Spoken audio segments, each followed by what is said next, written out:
I'm here to talk with you about optimizing the global supply chain and how we did this at Metro. So, let's see. Okay. So here you see a big part of the world. This is a very important part of the world for Metro, because here we have all our more than 700 stores in 25 countries. And also, after this morning's presentation about Brexit, I'm very happy that we don't have any stores anymore in the UK. So I was one of the few that would say we are Brexit ready. Yeah? So all of these stores, they have a certain assortment and also certain items that are basically in all the stores available. So I will take an example that is close to my heart. I will take a deep fryer, because I'm from the Netherlands, and as many of you will know, the Dutch people, they love to deep fry their food. So this deep fryer is coming from Asia. It's coming from China. So what I would like to present to you in the next half an hour is how we are getting this deep fryer to all our more than 700 stores. Yeah? So some questions that you could answer is, are we shipping them directly to all of the stores, or do we consolidate? And when we are consolidating, how do we manage this? Do we do it via cross-dock, or do we do it in central stock? And if we do it in central stock, how do we manage this? With such a complexity, with so many countries, so many stores involved, how do we make sure that we manage this central stock in a good way? So these are some of the questions I would like to answer to you in the next 30 minutes. But before going there, I would like to tell you a little bit more about our company, Metro. So Metro today is divided into 4 parts. So we have the, let's say, classical part, which is the wholesale, Metro, and in some countries it's called macro. Then we have as well acquired recently a lot of companies in the food service delivery, because here we believe is the future. So we are getting more and more into delivery as well. Then as well, recently we do a lot in digitization. So what we are doing here is we are providing solutions, let's say IT solutions for our customers. So our target customers are, for example, the restaurant owners or the kiosk owners. We can provide them with, for example, solutions about how to book tables and things like this. So we are more and more getting into this to get a closer connection with our customer. And then we have the retail part, which is Real. We used to have Real internationally. Today we have it only in Germany. And actually in Germany it's also for sale, as maybe some of you will know. But the focus of this presentation is the wholesale part. So Metro Macro. You can see some key figures here. What I would like to add is that we are a wholesaler. So we are B2B business. Our target groups are the independent entrepreneur, so the one that is owning a restaurant or a hotel or a kiosk. Yeah? So we are providing solutions to them, solutions in products, but also, as said, in digital solutions. We have franchise models for our traders. We also have, for example, we have a field force that can help with menu, with product selection. So this is basically the services that we are offering for our customers. And one of the services, as said, is the products. So we also have our own brands. And the reason why I mentioned the own brands, so you can see some of them here, because many of these own brands we are sourcing globally. Yeah? So the example of the deep fryer is our own brand, Metro Professional Deep Fryer, that we are sourcing on behalf of all the countries at one source. And this deep fryer, this needs to go from the supplier all the way to all the 700 stores. Yeah? So already on this slide, I will give you a bit of a flavor of how we are managing this. First of all, we have within each country, we have at least one local country distribution center. Some bigger countries, they have multiple ones, but this is, I think, quite typical also for the retailers, yeah, that you have from there as many suppliers consolidated and then going full trucks to the stores. For this, actually, we are the same as most of the typical organizations. But then the question is, okay, should we ship then directly from the supplier to all this local distribution center, or should we do something in between as well? So for this, we as Metro has set up an independent company. It's called Metro International Supply. So I'm also working for this company, for where we are managing all these international flows. So basically countries, warehouses are ordering to us, we are forwarding the order to the supplier, and we make sure that the distribution is done to all the several distribution centers we have in all of our countries. And we can do it via 2 ways. We can do it directly, yeah? So we ship directly, for example, the deep fryer to the local distribution center of, for example, Germany, or we can consolidate. Yeah? So we can consolidate via what we call a regional distribution center, RDC. So here we can then, the supplier will deliver there for multiple countries. We split, we consolidate, and ship it to the local distribution center. So this already gives you a little bit of a flavor how we manage it at Metro. But of course, each way has different advantages. Yeah? So we can have advantages for direct delivery. So by managing this direct flow also under MIS, so meaning we have one supplier for the customer, but behind there are many different suppliers for different products, we are actually reducing the complexity. Also for the supplier, instead of dealing with all the several countries directly, he deals only with one party. Yeah? So this is already reducing complexity.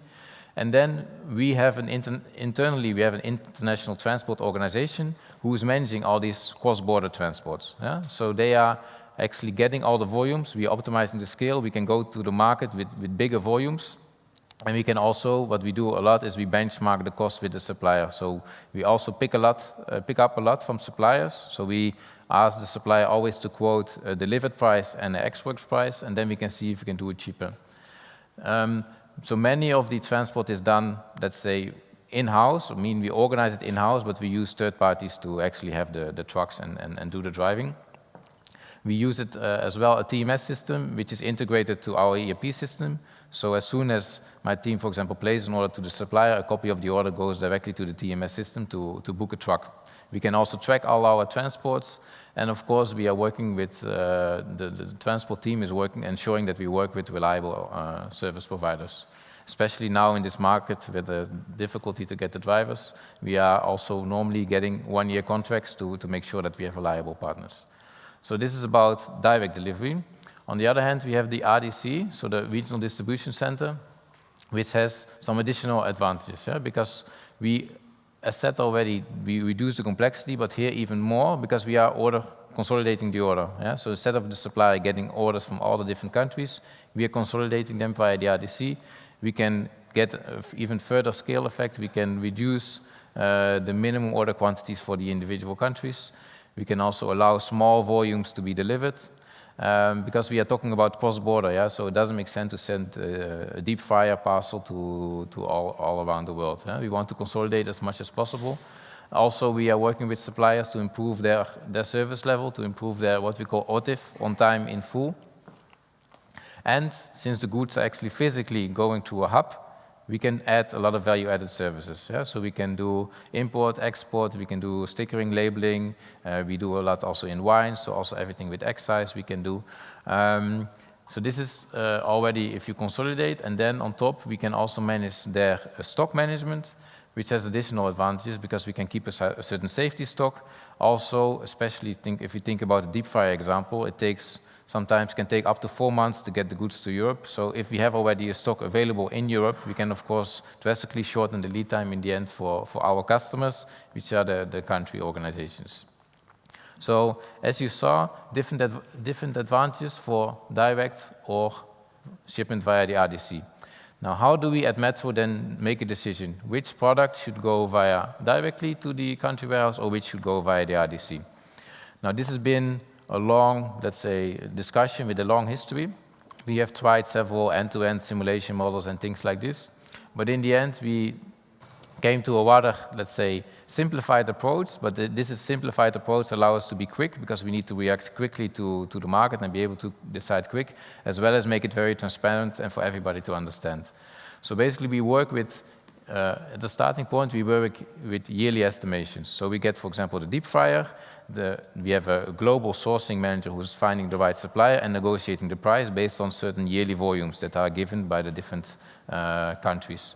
And these yearly volumes, we use as well in our, let's say, route to market optimization, at least as a starting point. So based on these yearly volumes per SKU in quantity, and the master data that we are collecting, we can transform these yearly volumes into logistic volumes, because in the end we talk about trucks or containers if we talk about Asia. And this we can then break down also for each lane, because we always optimize each individual lane. So we check the lane for us is one supplier, one country, local distribution center. So each lane we try to optimize. And we can calculate then, because we have actually a certain order and delivery schedule in place, we can calculate what is the average drop size. So the average drop size, since we are talking about international transport, is very, let's say, it's almost necessary to have FTLs, because otherwise the transport cost is such a big share of the end-to-end cost that actually we need to ensure that the trucks, or especially the containers coming from Asia, that they are full. So that in the end it makes it rather simple, because if the average drop size is 1 full truck or more, we can ship it directly. If not, we need consolidation via the RDC. So this is of course very simplified way, but in the end it works well, and I will come back later on how we then calculate that this is actually the right decision, because we have as well done some simulations, which I will come to you towards the end of the presentation. So this is, let's say, already the answer to the first question that I had, direct delivery or delivery via the RDC.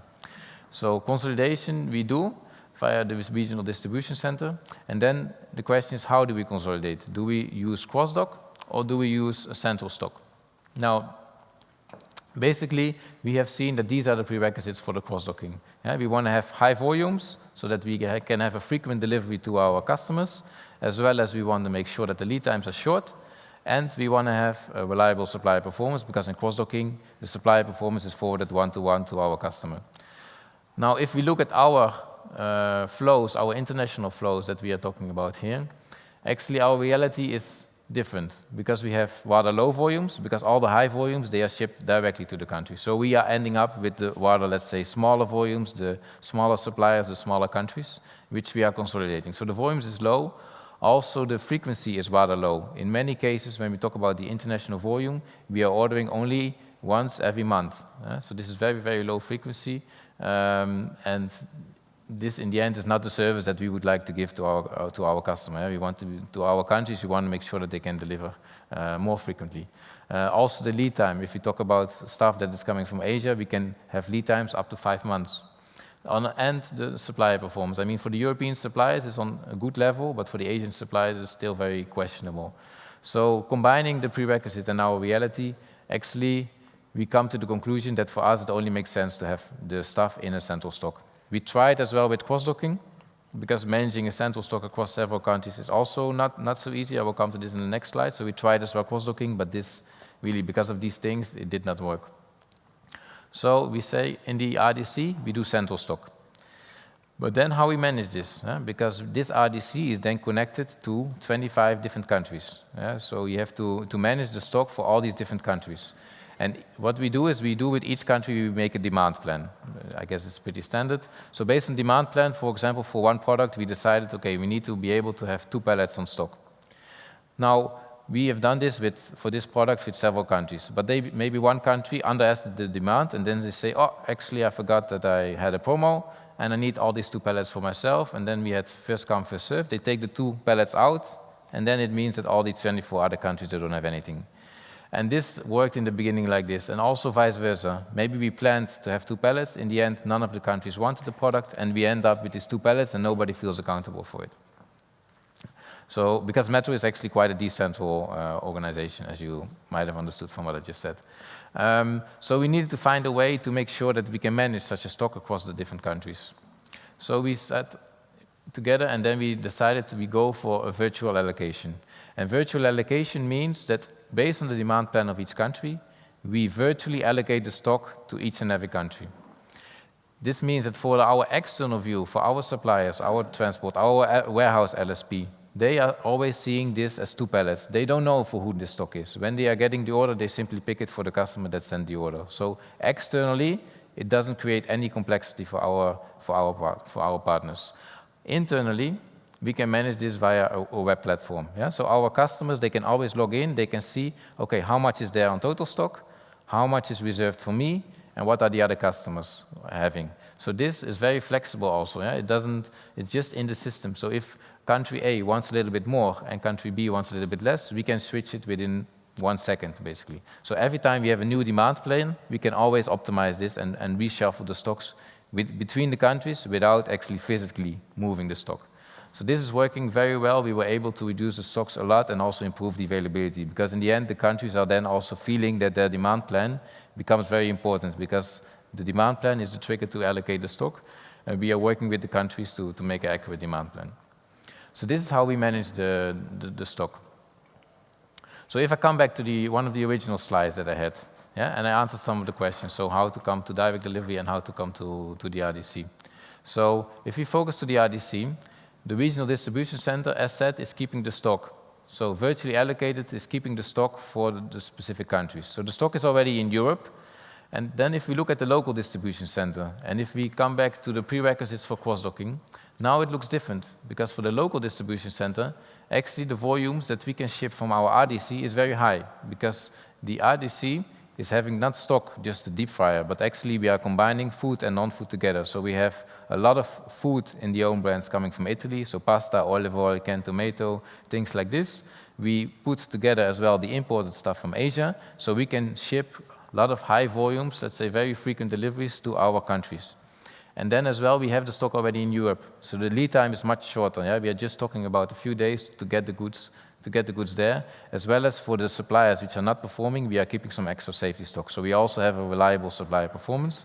So actually, all the prerequisites to do the cross-docking in the local distribution center are in place, and this is also what we are doing now. So now that we have, let's say, the RDC under control with the virtually allocated stock, we are moving the local country warehouses to cross-docking, and this is also what we will focus on in the ahead, basically.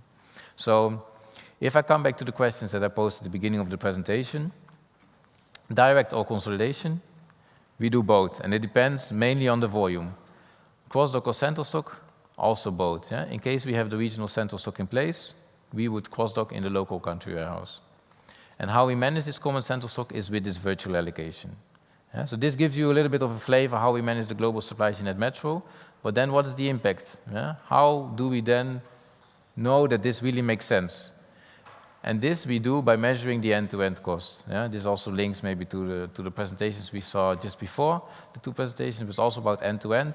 So I have here a real case, which is comparing original direct delivery versus, in the end, shipping it via the RDC. So if we go for direct and we switch to RDC, we can have some savings in the sourcing, yeah? Because we can consolidate the volume, we can go to the supplier, he has less complexity, instead of dealing with 25 countries with 25 different orders, invoices, delivery documents, and everything. He has only one customer and makes it easier. So we can save on what is free on board, so FOB is the buying price in Asia, as well as the inbound freight from Asia. We can save a lot, because instead of shipping maybe not even full containers to each and every country, we can ship ideally a 40-foot high cube container, we can ship it to Europe, so we can save a lot on the freight.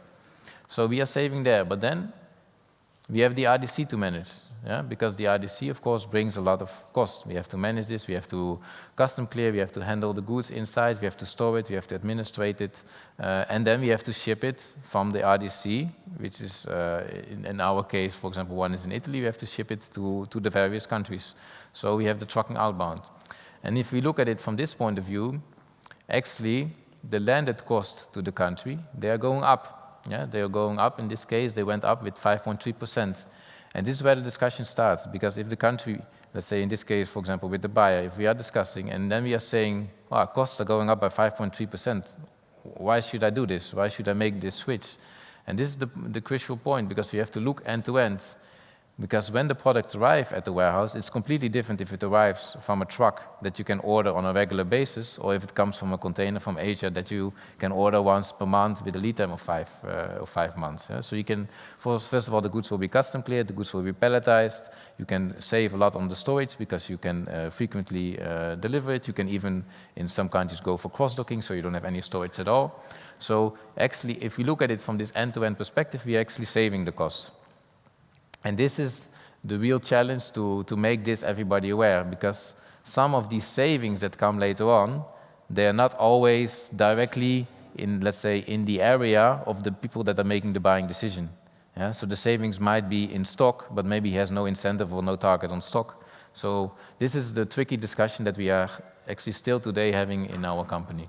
But our idea is to look at the end-to-end cost, and this is also how we then basically justify the decision that I said direct versus via the RDC.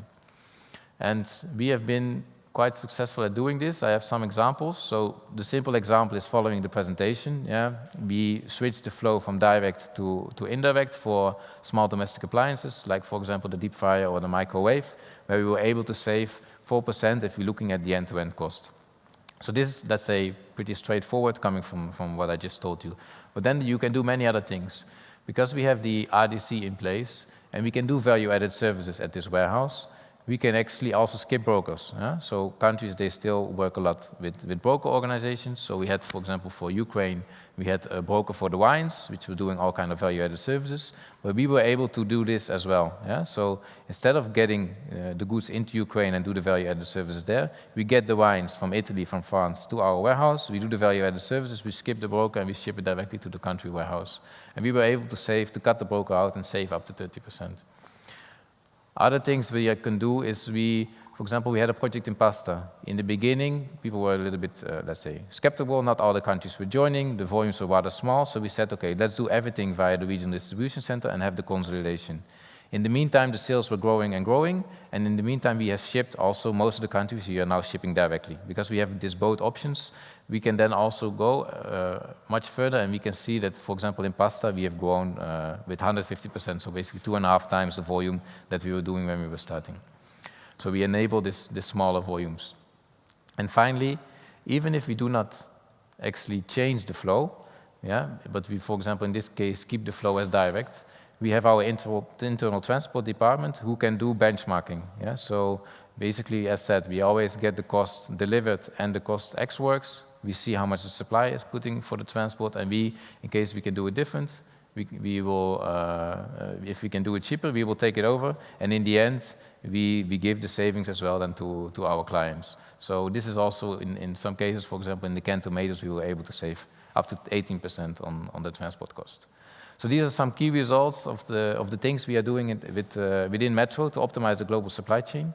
I hope you enjoyed it. Please let me know if you have any questions. So first of all, thank you very much for the presentation.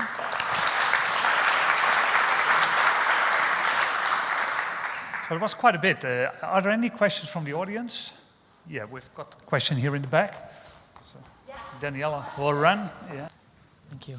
So thanks a lot for your presentation. I have a question to your virtual allocation practice. So yes. on which principle do you actually do this allocation, and how do you deal with over forecasting and you actually have too much in your warehouse?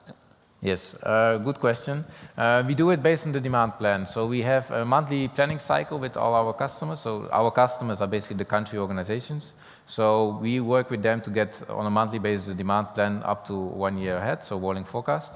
And this we use to allocate the stock. So we always, based on the supplier lead time, we can see at what point in time we are able to react.